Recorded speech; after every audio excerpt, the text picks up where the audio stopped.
नमो बुद्धाय। हम लोग इस दुनिया में बहुत ही पुण्यवान हैं। हम लोग इस दुनिया में बहुत भाग्यवान हैं। हम लोग इस दुनिया में बहुत ही आश्चर्य पुण्य का भागी बन गया है। देखिए, तथागत भगवान बुद्ध ने बताया, इस दुनिया में तथागत भगवान बुद्ध की जन्म होना बहुत ही दुर्लभ है, अतिशय दुर्लभ है। तथागत भगवान बुद्ध की धर्म हर जगह सुनाई देना भी अतिशय दुर्लभ है। हर जगह भगवान बुद्ध की धर्म सुनने में नहीं आता है। हर जगह अधर्म ही फैलते रहता है। तो उससे भी ज़्यादा दुर्लभ है अगर कोई भी व्यक्ति तथागत भगवान बुद्ध के प्रति श्रद्धा बना के उनकी शरण में आ गया तो तथागत की धर्म प्रयास करेगा तो वो अतिशय दुर्लभ कारण है। इसलिए आप लोग याद रखिए, इस दुनिया में बहुत पुण्यवान लोगों में से आप लोग हैं। देखिए, अभी हम लोग कहाँ बैठे हैं? वज्रासन धरती पर। ये है बोध गया वज्रासन भूमि। ये वज्रासन भूमि बहुत ही आश्चर्य है। इस वज्रासन भूमि में बहुत आश्चर्य कुछ हो गया है। एक महान पुरुष था। वो महान पुरुष 1,00,000 कल्प तक बहुत प्रयास किया। आप लोग जानते हैं कल्प मतलब क्या है? नहीं है ना? तो हम बता देंगे। एक कल्प मतलब तथागत भगवान बुद्ध बताया, एक पत्थर है। कितना किलोमीटर लंबा? नहीं जानते ना? सुनिए, 7 किलोमीटर लंबा, 7 किलोमीटर चौड़ाई, एक बहुत बड़ा पत्थर है, काला पत्थर। तो ये काला पत्थर कितना बड़ा है? अंत दिखता नहीं है ना? 7 किलोमीटर मतलब कितना दूर है? तो एक आदमी ये पत्थर के ऊपर चढ़ गया। चढ़कर एक मुलायम रुमाल लिया। रुमाल ले करके उसी पत्थर को पोंछ देता है। 100 साल में एक बार, 100 साल में एक बार। तो तथागत भगवान बुद्ध ने पूछा, वो पत्थर पोंछने के कारण जमीन तक खत्म होने के लिए कितना समय लगेगा? कितना समय लगेगा? सोच भी नहीं सकता है ना। करोड़ों साल जाने के बाद इतना खत्म हो जाएगा। लेकिन वो पत्थर जमीन तक खत्म होने के लिए सोच भी नहीं सकता है, उससे भी ज़्यादा समय लग जाता है। तथागत भगवान बुद्ध ने बताया, जितना समय वो पत्थर जमीन तक खत्म करने के लिए लगता है, उससे भी ज़्यादा समय लगता है एक कल्प के लिए। अभी आपको मालूम हो गया है ना, कल्प मतलब कितना लंबा समय है। और एक उदाहरण बताया, गंगा नदी शुरू होता है ना, गंगोत्री। गंगोत्री से लेकर के जहाँ समुद्र में गिर जाता है, कहाँ पे? बंगाल में है ना। वहाँ तक गंगा नदी में सारे बालू गिनने के लिए कितना समय लगेगा? हर एक बालू गिनने के लिए, अंदर तक बालू निकाल के गिनने के लिए कितना समय लगेगा? सोच भी नहीं सकता है ना। उससे भी ज़्यादा समय लगता है एक कल्प के लिए। तो हम आपको एक आश्चर्य बात अभी बताने वाले हैं। क्या है?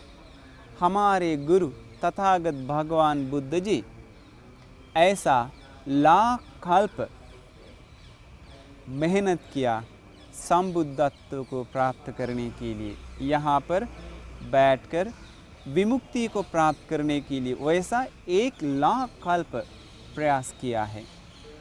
क्या ये आपको पहले पता था? नहीं, क्योंकि कल्याण मित्र संगत चाहिए मालूम होने के लिए। बहुत लोग सोचते भगवान बुद्ध एक आम आदमी है, राजा बनने वाला था, आगे आके बैठ गया, ज्ञान प्राप्त किया, उससे आगे कोई नहीं जानता है। बहुत लोग सोचते हैं भगवान बुद्ध जो ज्ञान प्राप्त किया, उसी ज्ञान, खाने के बारे में ज्ञान, पढ़ने के बारे में ज्ञान, वेद का ज्ञान, ऐसा छोटा मोटा चीज़ समझता है। आश्चर्य हैं। कोई नहीं जानता है भगवान बुद्ध कौन सी ज्ञान प्राप्त किया है हमारे ये वज्रासन मंदिर के पास। तो 1,00,000 कल्प मतलब कल्प लाख से भी ज़्यादा उन्होंने प्रयास किया। ऐसा है तो एक कल्प में कितना बार जन्म लिए होंगे? करोड़ों से अधिक, अरबों से अधिक बार एक कल्प में जन्म लिए हैं। तो हर एक जन्म में उन्होंने क्या किया? क्रिकेट खेला, फुटबॉल खेला, तो क्या किया? खाना बनाया, दाल चटनी बनाया, तो क्या किया उन्होंने? गुण धर्म बढ़ाया। हर एक जन्म में गुण धर्म ही बढ़ाया है। तो सोचिए आप लोग इस जीवन में, हम एक उदाहरण बता देंगे। अभी से लेकर के एक सप्ताह तक, एक महीना तक मैत्री ध्यान सुबह शाम करेंगे तो आप सुंदर होगा कि नहीं? आपको मन शांति होगा कि नहीं? आपका प्रज्ञा बढ़ता है कि नहीं? बढ़ता है। एक महीना में तो जीवन भर करेंगे तो कितना आपका प्रज्ञा बढ़ जाएगा। वैसा गुण धर्म तथागत भगवान बुद्ध 1,00,000 कल्प का प्रयास किया है, तो उनका प्रज्ञा कैसा होगा? 1-2 दिन का प्रयास नहीं है ये। इसलिए कहा है तथागत लोगों का जन्म लेना असंभव है। नहीं होता है भगवान बुद्ध की जन्म, जल्दी नहीं होता है। अब देखिए हम आपको बताया एक कल्प कितना लंबा है, सोच भी नहीं सकते उतना लंबा है ना। तो तथागत भगवान बुद्ध बताए हैं अंतिम 100 कल्प में, अभी 100 कल्प बीत गया है, 100 कल्प में सिर्फ 7 भगवान बुद्ध की जन्म हुआ। 100 कल्प में सिर्फ 7 भगवान बुद्ध की जन्म हुआ। इसका मतलब क्या है? भगवान बुद्ध की जन्म होना असंभव है, जल्दी होता नहीं है। इसलिए बुद्ध शासन को मुलाकात होना असंभव है। अगर कोई भी बुद्ध शासन के साथ मिल गया तो वो आश्चर्य बात है। जल्दी बुद्ध शासन किसी को नहीं मिलता है। गलत रास्ता, अंधविश्वास हमेशा, हर जगह, हर पल, निरंतर प्राप्त हो जाता है। लेकिन बुद्ध शासन, तथागत भगवान बुद्ध की पवित्र रास्ता मुश्किल से 1-2 आदमी को मिल जाता है, करोड़ों में से। तो आपको ये तथागत भगवान बुद्ध की रास्ता मुलाकात हो गया तो आप इस दुनिया में बहुत ही पुण्यवान हैं, आप इस दुनिया में बहुत ही भाग्यवान हैं। ऐसे है कि नहीं? है ना? आलसी होता है भगवान बुद्ध के प्रति श्रद्धावान नहीं है तो। भगवान बुद्ध के प्रति श्रद्धा है तो वीर्यवान बन जाता है। इसका मतलब भगवान बुद्ध के प्रति श्रद्धावान लोग इस दुनिया में जो नामुमकिन है वो चीज़ को मुमकिन करके दिखाते हैं। पूरा दुनिया झुकनी मार मार के सोते सोते रहते समय भगवान बुद्ध के रास्ता पे आए हुए लोग खुशी मन से, प्रसन्न मन से, फूल खिला हुआ जैसा खूबसूरत मन से दिन भर बिताते हैं। उसी प्रकार दुनिया बदल जाता है भगवान बुद्ध की श्रद्धा से, भगवान बुद्ध के प्रति श्रद्धा से। तो याद रखिए एक बात, उन तथागत 1,00,000 कल्प तक क्या किया होगा? गुण धर्म बढ़ा दिया है। गुण धर्म क्या है? उसी गुण धर्म को एक नाम हम लोग बताते हैं। उसी गुण धर्म का नाम है क्या है? नहीं, आप लोग नहीं जानते। उस गुण धर्म का नाम है पारमी। क्या उस गुण धर्म का नाम? पारमी। 30 पारमी संपूर्ण करना पड़ा उनको। दान देना पड़ा, प्रयास करना पड़ा और बहुत कुछ मेहनत करना पड़ा। उनका वीर के बारे में तथागत भगवान बुद्ध एक जन्म में वीर क्या है। देखिए वीर कैसा है, अधिष्ठान, दृढ़ संकल्प कैसा है उनका। हम लोग के पास ऐसा है ही नहीं दृढ़ संकल्प। एक बार तथागत की जन्म हुआ एक राजा का परिवार में, बहुत पहले। तो ये राजकुमार बचपन से, उम्र उनका 4 साल का था, तब एक दिन उन्होंने देखा अपना पिताजी महाराज दूसरों को दंड देता है।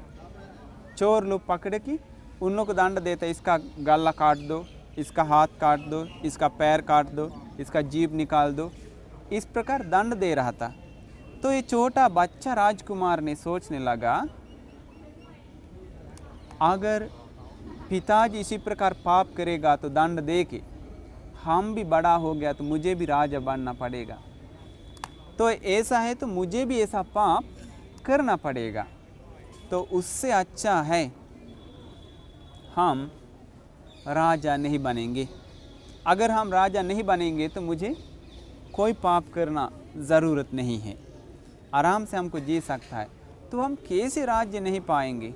अगर हम पिताजी को बता देंगे तो मानेगा नहीं, एकलौता बेटा मैं हूँ, युवराज मैं हूँ, ज़रूर मुझे राजा तो बनना ही पड़ेगा।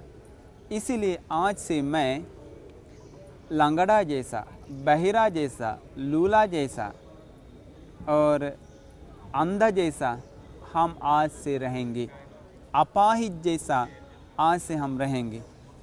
इसी प्रकार वो दृढ़ संकल्प लिया। कौन?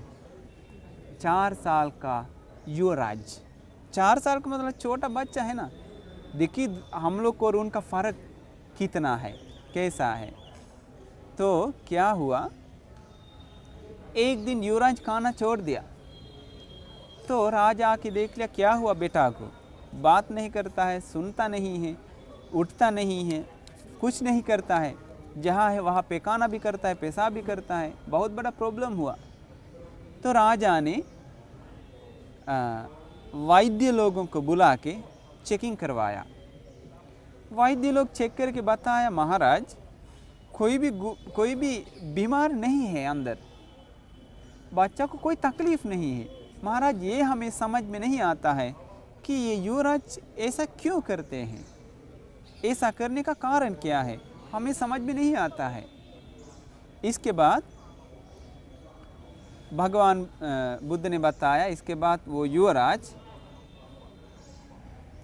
और दृढ़ संकल्प लिया। तो महाराज और अच्छा डॉक्टर लोग को बुला के चेकिंग करवाया। अंत में एक वैद्य जी ने बताया, महाराज हमें लगता है ये युवराज झूठ मूठ ये काम करता है। इसके बाद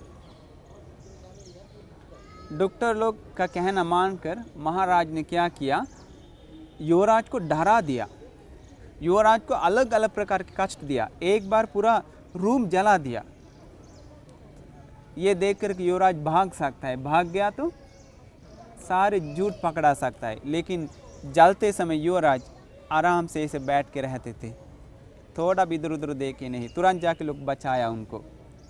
इसके बाद खतरनाक शेर सामने डाल दिया, तब युवराज ऐसे ही था राजकुमार।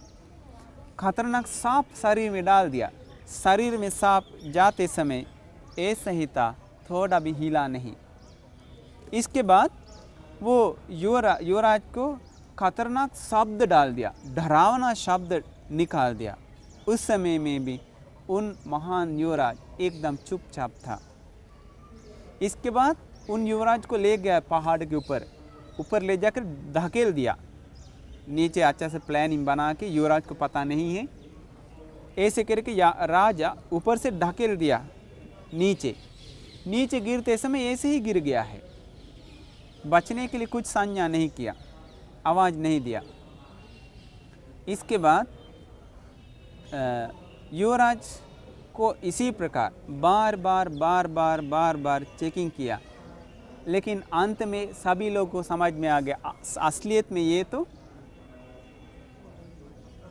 अपाहिज हैं, असलियत में ये बात नहीं कर पाता है, सुन नहीं पाता है, ये अपाहिज बच्चा से हम लोग को कोई मतलब नहीं है।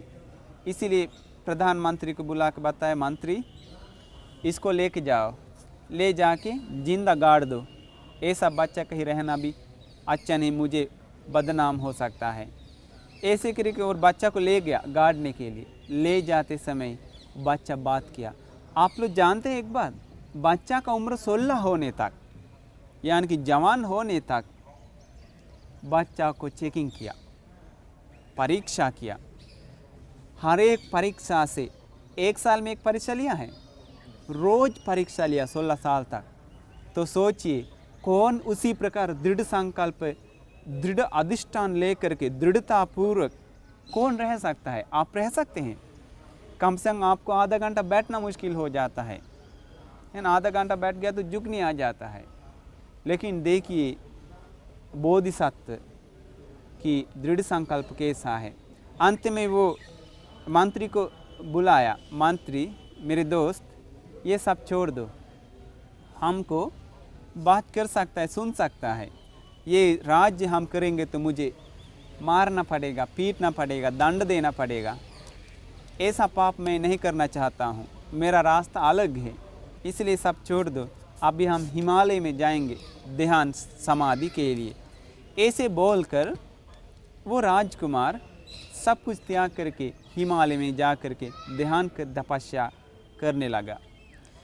देखिए तथागत भगवान बुद्ध की एक जीवन है, वो अरबों जीवन से एक जीवन, हर एक जीवन वैसे उन्होंने बिताया, दृढ़ संकल्प लेकर के अपना जान जाएगा तब भी पाप नहीं किया, धर्म की रास्ता ही अपनाया संबुद्धत्व के लिए।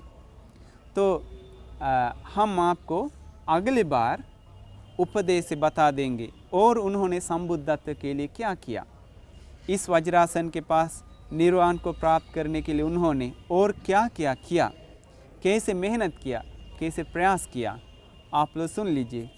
तो उन तथागत भगवान बुद्ध की शरण में जाना आश्चर्य बात है, अद्भुत बात है। तो उन तथागत भगवान बुद्ध की शरण मिलना बहुत मुश्किल चीज़ है। तो ऐसा गुरु हम लोग को मुलाकात हो गया, बहुत अच्छी बात है। तो ऐसा है तो मरने दम तक उन तथागत भगवान बुद्ध की शरण हम लोगों को मिल जाए। साधु साधु साधु। नमो बुद्धाय।